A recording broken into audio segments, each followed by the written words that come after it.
ఆంధ్రప్రదేశ్ ప్రభుత్వానికి అదేవిధంగా అనంతపురం జిల్లాలో ఈరోజు జరుగుతున్నటువంటి గడిచిన 6 రోజులుగా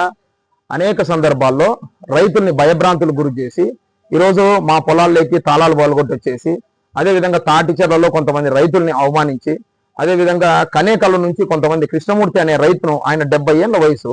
ఆయన పట్టా భూమిలోకి కూడా బెదిరించి ఆయన భూములు తీసుకోవాలని లాక్కోవడము అదేవిధంగా కొర్రపాడు దగ్గర కూడా రైతుల్ని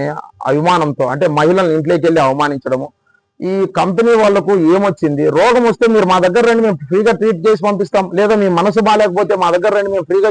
చేస్తాం అంటే ఇప్పుడు రైతుల మీద మీరు ఎందుకు పడుతున్నారు రైతులు ఎందుకు దోచుకోవాలనుకుంటున్నారు ఈ రోజు మీకు భూమిలో మట్టి కనపడుతుంది కానీ మాకు మాత్రం అమ్మ కనపడుతుంది ఈ రోజు మీకు నేల కనపడుతుంది మాకు భూమమ్మ తల్లి కనపడుతుంది రేపు మీరు చచ్చిపోతే భూమిలోకి పోతారు మేము పోతాం కానీ మేము పోతే మా తల్లి సంతోషపడుతుంది నా బిడ్డ వస్తానాడని కానీ మీరు భూమిలోకి పోతే ఏమంటుంది తెలుసా ఇన్నాళ్ళు నిన్ను మోసినా కదరా మళ్ళీ ఇప్పుడు నిన్ను మోయాలని మా భూమాత బాధపడుతుంది అందుకు రైతులకు తరపున మీరు పోరాడండి ప్రజలు కూడా మేము రిక్వెస్ట్ చేస్తున్నాము సమాజంలో చదువుకొని డబ్బు సంపాదించడం ఎంత గొప్ప రైతుల పక్షాన్ని నిలబడడం కూడా అంతకంటే గొప్ప ఎందుకంటే మనం తినే ప్రతి మెతుకులోనూ ఈశ్వరుడు పరమాత్ముడు రాస్తే ఆ పరమాత్మునికి అన్నం పెట్టేది కూడా రైతులు అందువల్ల రైతులు మద్దతు తెలపండి ప్రతి టవర్కు మేము అడ్డుకోము 100 కాదు 200 టవర్స్ వేయండి కానీ కర్ణాటకలో ఉండే రైతులతో పాటు సమానంగా ఆంధ్రప్రదేశ్ అనంతపురం జిల్లాలో కూడా రైతులకు ఇవ్వండి పట్టా భూములకు ఇవ్వండి రైతులందరికీ అభివృద్ధి చేయండి మీరు మాత్రమే కార్లలో కాదు మా పిల్లలు కూడా కారులో తిరగల్లా అనంతపురం జిల్లాలో భూములు ఉంటేనే పిల్లలకి ఇస్తున్నారు కానీ మీరు టవర్లు వేసుకొని వైర్లు వేసుకొని పోతే రేపు కనీసం ఆడపిల్ల కానీ మగపిల్లని పెళ్లి కానటువంటి పరిస్థితి అవుతుంది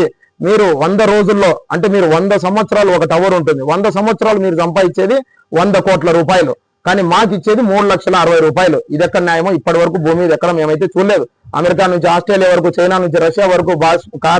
కాశ్మీర్ ఉంటే కన్యాకుమారి వరకు దేశమంతా ఎక్కడ పెట్టినాడు మీలాంటి వాళ్ళు ఎప్పుడు కనపడరు మేము అందుకే చెప్తుంటాం బ్రిటిష్ వాడు పోతూ వారి ఆత్మలను ఇక్కడే వదిలేసిపోయినాడంటే ఆ రూపంలో మీరే తిల్లాడుతున్నారు మా చుట్టూ మీరు పట్టుకున్నారు అందుకు పైన దేవుడు చూస్తున్నాడు కింద పంచభూతాలు చూస్తున్నాయి కనీసం ధర్మానికన్నా భయపడండి ఈ ప్రపంచంలో ఎవరి జోలికైనా మీరు పోండి రైతు జోలికి మాత్రం పోవద్దండి